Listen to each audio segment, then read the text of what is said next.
আজকে আমি খাবো চিকেন কাবাব। চলো মাকে চিকেনটা দিই। মা শোনো, আমাকে চিকেন কাবাব করে দাও না একটু।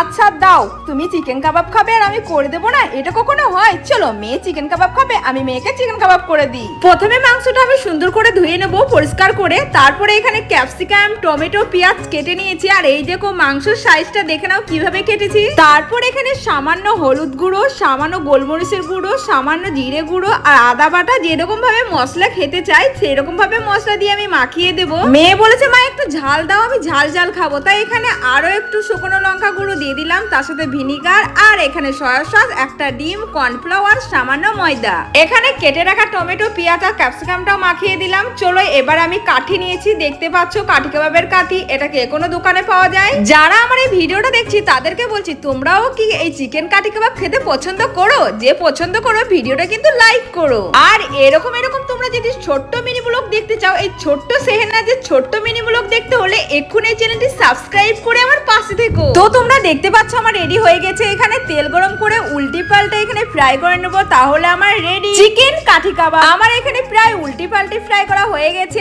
চলো এবার মেয়েকে দেবো। কই সেহেনাজ, এ নাও তোমার কাঠি কাবাব।